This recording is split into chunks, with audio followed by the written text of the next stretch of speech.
آسان درس قرآن نحمده ونصلي ونسلم على رسوله الكريم اما بعد فاعوذ بالله من الشيطان الرجيم بسم الله الرحمن الرحيم الہاکم التکاثر، غافل رکھا تمہیں زیادہ سے زیادہ مال جمع کرنے کی ہوس نے، حتی زرتم المقابر، یہاں تک کہ تم قبروں میں جا پہنچے۔ جو لوگ زیادہ سے زیادہ دولت جمع کرنے کی دوڑ میں لگے ہوئے ہیں، ان کو بڑی اہم اور ضروری چیزیں فراموش ہو جاتی ہیں۔ دولت سمیٹنے کی خواہش جنون کی صورت اختیار کر لیتی ہے، تو پھر اس وقت انہیں نہ خدا یاد رہتا ہے، نہ موت یاد آتی ہے، نہ وہ قبر کا وہ تاریخ گھڑا جس میں انہوں نے ایک نہ ایک دن آ کر رہنا ہے۔ بس ایک ہی خیال میں مگن رہتے ہیں کہ جیسے بھی بن پڑے زیادہ سے زیادہ دولت جمع کر لی جائے۔ اگر اللہ ناراض ہوتا ہے تو ہوتا رہے، قوم سے خیانت، اپنے ملک سے غداری، اپنے فرائض کی ادائیگی میں بددیانتی کے جرائم بھی سرزد اگر ہوتے ہیں تو ہوتے رہیں۔ یہ ان لوگوں کا حال ہو جاتا ہے کہ جو دولت کے دھن میں مست ہو جاتے ہیں۔ اور یاد رکھیے کہ حقیقت تو یہ ہے کہ ایسے بد نصیب لوگ خوف خدا اور آخرت کو ہی بھول جاتے ہیں، بلکہ وہ پرلے درجے کے خود فراموش ہوتے ہیں، اپنی ذات، اپنی آبرو، اپنی شہرت، سب کچھ دولت کے لیے داؤ پر لگا دیتے ہیں اور اکثر یہ بازی ہار جاتے ہیں۔ اسی لیے میرے آقا علیہ الصلوۃ والسلام نے ارشاد فرمایا تھا، بخاری شریف میں یہ حدیث پاک ہے کہ دولت کا بھوکا، دولت کی دھن اور دولت سمیٹنے کی خواہش اگر کسی کو جنون کی صورت اختیار کر لے تو ایسے شخص کے بارے میں میرے آقا نے فرمایا تھا کہ اگر کسی شخص کے پاس سونے سے بھری ہوئی ایک وادی ہو تو فرمایا اس کی خواہش ہوتی ہے کہ کاش اس کے پاس ایک کے بجائے سونے سے بھری ہوئی 2 وادیاں ہوتی۔ میرے آقا فرماتے ہیں اس کے منہ کو صرف مٹی ہی بھر سکتی ہے، لیکن ساتھ یہ بھی فرمایا اور اللہ تعالیٰ جس پر چاہتا ہے چشم کرم فرماتا ہے۔ یہاں پر یہ سورۃ تکاثر کا شان نزول بھی میں آپ کے سامنے عرض کر دوں، جو میں نے کل ذکر نہیں کیا تھا۔ اس کے شان نزول میں علماء نے تفسیر عزیزی میں یہ روایت موجود ہے کہ قریش کے 2 قبیلے، بنی عبد مناف اور بنی سہم، یہ 2 قبیلے تھے۔ ان کے درمیان اس بحث سے آغاز ہوا کہ ان دونوں میں اعلیٰ اور ارفع کون ہے۔ چنانچہ اپنے حریف پر اپنی فوقیت اور برتری ثابت کرنے کے لیے ہر قبیلے نے اپنے اعمال، اپنے اموال، یعنی جتنا مال تھا سارا لے کر آ گئے، اپنی جائیدادیں، اپنے افراد کی تعداد کو دونوں قبیلے نے پیش کیا۔ یہاں تک کہ اس حد تک یہ لوگ چلے گئے کہ ان کے جو لوگ مر چکے تھے ان کی قبروں کو بھی انہوں نے شمار کیا۔ اللہ رب العالمین نے یہ سورت نازل فرما کر ان کی احمقانہ مارکہ آرائی کی حقیقت کو آشکارا کیا، اور اس سورت میں بڑی وضاحت سے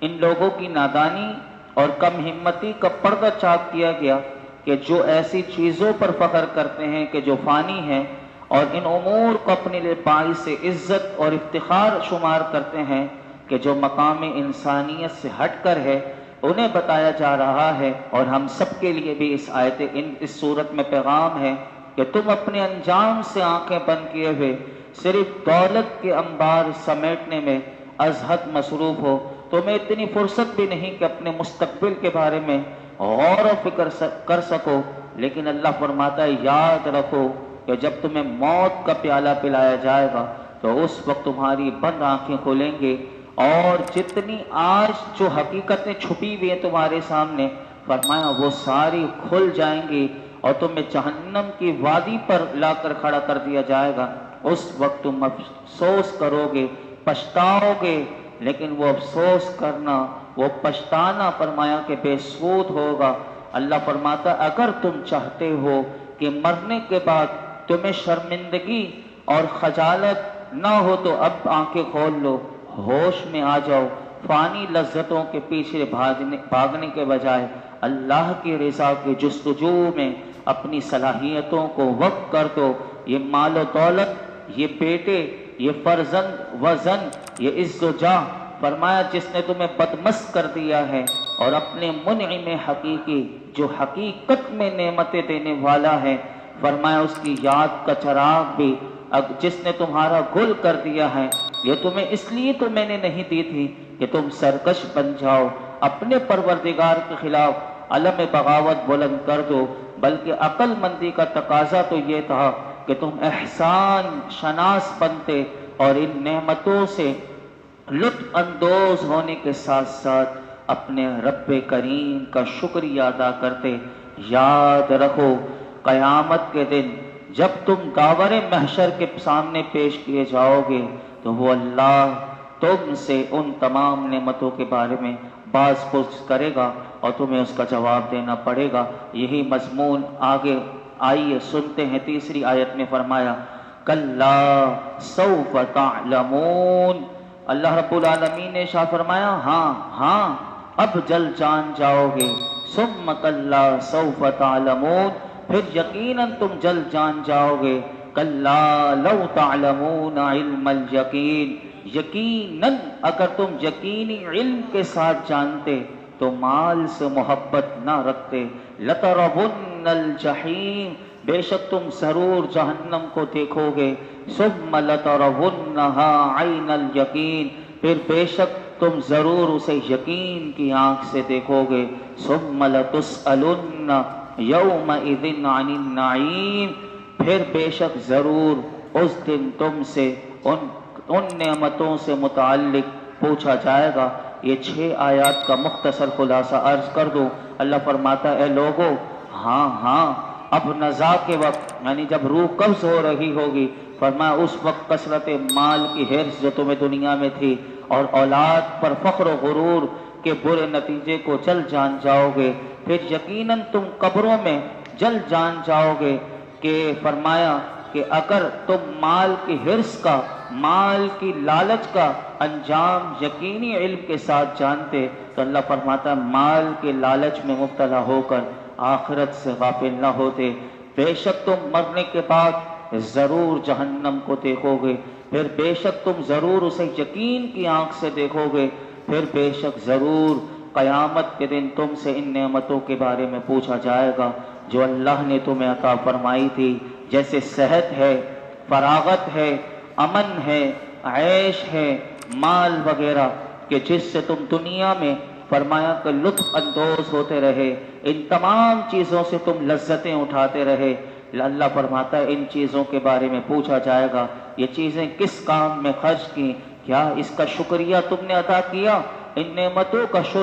شکر ترک کرنے پر تمہیں عذاب یعنی انہیں عذاب کیا جائے گا۔ یاد رکھیے گا یہ آیات کریمہ قرآن حکیم کی پیغام دے رہی ہے کہ قیامت کے دن ہر نعمت کے بارے میں سوال ہوگا، چاہے وہ نعمت جسمانی ہو یا روحانی ہو، ضرورت کی ہو یا عیش و راحت کی، یہاں تک کہ ٹھنڈا پانی جو ہم پیتے ہیں، فرمایا یہ بھی نعمت ہے، اس کے بارے میں بھی پوچھا جائے گا۔ یہاں تک کہ فرمایا کہ یہ جو سایہ ہے، درخت کا سایہ ہے اور راحت کی نیند ہے، جو بندہ بالکل آرام سے سکون سے بغیر گولیاں کھائیں سو جاتا ہے، اسے جو سکون کی نیند آ جاتی ہے، یہ بھی اللہ کی نعمت ہے، اس کے بارے میں پوچھا جائے گا۔ آئیے میں حدیث پاک آپ کے سامنے رکھتا ہوں کہ میرے آقا علیہ الصلوۃ والسلام نے اس کی تفسیر کتنی زبردست کی، سنیے۔ حضرت ابو ہریرہ رضی اللہ تعالیٰ عنہ فرماتے ہیں کہ جب یہ آیت جو آخری آیت ہے سورہ تکاثر کی، ثم لتسألن یومئذ عن النعیم، یہ نازل ہوئی تو صحابہ کرام حضور کی بارگاہ میں آئے اور عرض کی یا رسول اللہ صلی اللہ علیہ وسلم ہم سے کس نعمت کے بارے میں پوچھا جائے گا؟ حالانکہ ہمارے پاس تو صرف یہی 2 چیزیں۔ اب دیکھیں صحابہ کے پاس کیا تھا، یعنی اس وقت ان کے پاس یہ ساری لذتیں وغیرہ نہیں تھی، صحابہ حضور کے پاس آئے، کہنے لگے ہمارے پاس تو صرف یہی دو سیاہ چیزیں یعنی کھجور ہے اور پانی ہے، سامنے دشمن ہے، تلواریں ہمارے کندھوں پر ہیں۔ تو میرے آقا علیہ الصلوۃ والسلام نے ارشاد فرمایا ان قریب ایسا ہی ہوگا، یعنی پوچھا جائے گا، یعنی ہر نعمت کے بارے میں، یہ پانی ہے اس کے بارے میں، اور مزید حضور نے اس کو اور مزید کھول کر اگلی حدیث پاک میں بیان کر دیا کہ حضرت ابو ہریرہ رضی اللہ تعالیٰ عنہ روایت کرتے ہیں کہ رسول اللہ صلی اللہ علیہ وسلم نے ارشاد فرمایا قیامت کے دن بندے سے سب سے پہلے نعمت کے بارے میں سوال ہوگا، اس سے پوچھا جائے گا کیا ہم نے تمہیں جسمانی صحت نہ دی تھی اور ٹھنڈے پانی سے سیراب نہ کیا تھا؟ یہ اللہ پوچھے گا، بندہ اس نعمت کا جواب دے گا۔ اللہ اکبر۔ ایک حدیث پاک میں تو یہاں تک بتا دیا گیا کہ فرمایا، حضرت عبداللہ بن مسعود رضی اللہ تعالیٰ عنہ روایت کرتے ہیں کہ رسول اللہ صلی اللہ علیہ وسلم نے ارشاد فرمایا قیامت کے دن انسان کے قدم ہٹیں گے نہیں، یعنی ہٹ نہیں سکتے جب تک کہ اس سے 5 چیزوں کے بارے میں سوال نہ کر دیا جائے۔ پہلے 5 سوال کے جواب دے، پھر اپنے قدم کو ہلا سکتا ہے۔ نمبر 1، تجھے جو ہم نے عمر دی تھی، بتا تو نے اس عمر کو کس کاموں میں خرچ کی، کس چیز میں تو نے اس پوری عمر کو لگایا۔ نمبر 2، تجھے جوانی ہم نے دی تھی، کس کام میں گزاری۔ نمبر 3، تجھے مال دیا تھا، بتا کہاں سے کمایا۔ نمبر 4، اس مال کو تو نے کہاں خرچ کیا۔ نمبر 5، تجھے علم تو نے کتنا حاصل کیا اور تو نے اس علم کے بارے میں اس پر کتنا عمل کیا۔ یہ 5 سوال ہوں گے، اور اس آیت کو اگر آپ نے سمجھنا ہو تو امام مسلم نے اپنی صحیح میں یہ روایت لکھی کہ اس کے مطالعے سے یہ والی آیت کا آپ کو مفہوم جو ہے بالکل واضح ہو جائے گا، اور ہم اللہ کی کتنی نعمتیں کھاتے ہیں۔ اللہ اکبر۔ پھر ضرور پوچھا جائے گا، میرے بھائی آپ تشریف رکھیں، اس کو بٹھا دیں، بعد میں عطر لگا دیجیے گا۔ ثم لتسألن یومئذ عن النعیم، پھر ضرور پوچھا جائے گا تم سے اس دن جملہ نعمتوں کے بارے میں۔ اب آئیے وہ حدیث پاک سنیے کہ جس میں آپ کو یہ سارا واضح ہو جائے گا۔ حضرت ابو ہریرہ رضی اللہ تعالیٰ عنہ کہتے ہیں ایک روز رسول اللہ صلی اللہ علیہ وسلم باہر تشریف لائے، یعنی اپنے کاشان اقدس سے، اور جیسے حضور باہر آئے مسجد نبی شریف میں اپنے کاشان اقدس سے، تو شیخین کریمین حضرت ابو بکر صدیق اور حضرت عمر فاروق رضی اللہ تعالیٰ عنہ سے ملاقات ہو گئی۔ تو نبی پاک صلی اللہ علیہ وسلم نے اس وقت ان دونوں سے فرمایا کہ اپنے گھروں سے باہر کیسے آئے، یعنی ان کی کیفیات، یہ کس وجہ سے دونوں گھر سے باہر آئے۔ تو دونوں نے، شیخین نے عرض کی الجوع یا رسول اللہ، اے اللہ کے پیارے رسول سخت بھوک لگی ہوئی ہے، یعنی بھوک نے ہمیں گھروں سے باہر کر دیا۔ میرے آقا علیہ الصلوۃ والسلام نے فرمایا بخدا میں بھی اسی وجہ سے باہر نکلا ہوں۔ میرے آقا علیہ الصلوۃ والسلام ان دونوں حضرات کو اپنے ساتھ لے کر ایک انصاری کے گھر تشریف لے گئے۔ دوسری روایت میں ان کا نام جو ہے، وہ جو انصاری صحابی تھے ان کا نام مالک بن اتحان یہ درج ہے۔ اس نے عرض کی، جب وہ ان کے گھر میں، جب نبی پاک صلی اللہ علیہ وسلم پہنچے تو یہ گھر میں موجود نہیں تھے یہ صحابی۔ ان کی بیوی نے جب میرے آقا علیہ الصلوۃ والسلام کو دیکھا تو وہ بڑی خوش ہو گئی، اور بڑی گرم جوشی سے اللہ کے رسول کو ان کی بیوی نے، جو انصاری صحابی تھے، خوش آمدید کہا۔ میرے آقا علیہ الصلوۃ والسلام نے ان سے پوچھا کہ تمہارا شوہر کہاں ہے؟ اس نے عرض کیا کہ ہمارے لیے میٹھا پانی لینے گئے ہیں۔ تھوڑی دیر میں وہ انصاری صحابی بھی آ گئے۔ جب انہوں نے میرے آقا علیہ الصلوۃ والسلام کو اور حضور کے ساتھیوں کو دیکھا تو ان کی تو خوشی کی انتہا نہیں رہی۔ اب آپ اندازہ لگائیں کہ ان کے جملے جو راوی نے عرض کیے کہ وہ انصاری صحابی اتنا خوش ہوئے، وہ کہنے لگے الحمدللہ ما احد اليوم اکرم اضعیافا منی، وہ کہنے لگے الحمدللہ آج روئے زمین پر کوئی ایسا شخص نہیں کہ جس کے پاس میرے مہمانوں سے زیادہ عزت والے مہمان کوئی آئے ہوں۔ یعنی وہ انصاری صحابی اتنے خوش ہوئے، یہ کہہ کر راوی کہتے ہیں وہ اپنے باغ کی طرف چلے گئے اور کھجور کا ایک گچھا توڑ کر لائے کہ جس میں پختہ، نیم پختہ اور تر کھجوریں تھی، لا کر حضور کی بارگاہ میں رکھا، اور حضور سے کہنے لگے حضور اسے تناول کیجئے۔ اور پھر انہوں نے ایک چھری پکڑی فٹافٹ اور نبی پاک صلی اللہ علیہ وسلم کے لیے ایک بکری انہوں نے ذبح کرنے کا ارادہ فرمایا تو میرے آقا نے فرمایا ایاک والحلوب، اے میرے صحابی شیردار بکری کو ذبح نہ کرنا۔ بس پھر انہوں نے ایک دوسری بکری ذبح کی اور ان معزز مہمانوں کے لیے گوشت کھانا وغیرہ تیار کروایا۔ تو راوی کہتے ہیں کہ ان معزز مہمانوں نے اس کا گوشت بھی تناول فرمایا، کھجوریں بھی کھائیں، ٹھنڈا اور میٹھا پانی بھی پیا۔ جب یہ تینوں حضرات سیر ہو گئے تو میرے آقا علیہ الصلوۃ والسلام نے، اب دیکھیے اس آیت کی تفسیر کتنی زبردست، اپنے دونوں یاروں سے فرمایا کہ خدا کی قسم کہ جس کے قبضہ قدرت میں میری جان ہے، روز قیامت تم سے آج کی نعمتوں کے بارے میں پوچھا جائے گا۔ فاقے نے تم کو اپنے گھروں سے نکالا اور تم ان نعمتوں سے شاد کام ہو کر اب واپس جا رہے ہو۔ اس آیت میں تمام انسانوں کو اس بات کی طرف متوجہ کیا گیا کہ اللہ تعالیٰ ان پر جو انعام فرمائے وہ اس کا شکر ادا کرنے کی کوشش کیا کریں اور اس بات کو کبھی فراموش نہ کریں کہ ان کے بارے میں باز پرس نہیں ہوگی۔ اللہ تعالیٰ ہمیں اپنی ہر قسم کی نعمتوں سے بہرہور فرمائے اور ہمیں اس کا حق ادا کرنے کی بھی توفیق عطا فرمائے۔ جب قیامت کے دن باز پرس ہو تو ہمیں ندامت نہ اٹھانی پڑے، ہمیں شرمندگی نہ اٹھانی پڑے، اس کے لیے قرآن نے ایک دعا سکھائی اور علماء کہتے ہیں یہ دعا ہمیں مانگتے رہنا چاہیے۔ 26ویں پارے میں یہ دعا شکر کے حوالے سے بڑی زبردست دعا ہے، سنیے۔ فرمایا رب اوزعنی، اگر یاد ہو سکے تو یاد کر لیجئے گا۔ آیت نمبر 15 ہے، سورہ احقاف ہے، 26ویں پارے کی پہلی سورت ہے، اس کے دوسرے صفحے پر آپ کو یہ مل جائے گی۔ دعا ہے رب اوزعنی ان اشکر نعمتک التی انعمت علی۔ یہ اللہ تعالیٰ نے اپنے بندوں کو دعا سکھائی، کس طرح مانگنا چاہیے رب سے۔ اے میرے رب مجھے توفیق دے کہ میں تیری نعمت کا شکر ادا کروں، انعمت علی کہ جو تو نے مجھ پر، وعلی والدی کہ جو تو نے میرے ماں باپ پر فرمائی، وان اعمل صالحا ترضاہ اور میرے مولا مجھے توفیق دے کہ میں وہ کام کروں جس سے تو راضی ہو جائے، وَأَصْلِحْ لِي فِي ذُرِّيَّتِي اور میرے لیے میری اولاد میں نیکی رکھ دے، میرے لیے میری اولاد میں نیکی رکھ دے کہ میری اولاد ایسی نیک ہو کہ میری مرنے کے بعد بھی وہ صدقہ جاریہ بن جائے۔ انی تبت الیک وانی من المسلمین، میں نے تیری طرف رجوع کیا اور میں مسلمانوں میں سے ہوں۔ اور یہ دعا جو ہے بڑی زبردست ہے، اس کو یاد کیجئے۔ اللہ تعالی ہم سب کو شکر کرنے کی توفیق عطا فرمائے۔ الحمدللہ رب العالمین والصلاة والسلام علی سید الانبیاء والمرسلین وعلی آلہ واصحابہ اجمعین۔ یا اللہ پاک جو کچھ سنا ہے اس میں کوئی غلطی کوتاہی ہو معاف فرما۔ سورہ تکاثر کا مکمل مولا کریم 8 آیات کا درس سننا اپنی بارگاہ میں قبول فرما، اسے ہماری بخشش اور نجات کا ذریعہ بنا دے۔ مولا کریم یہ مقدس راتیں جو شب قدر،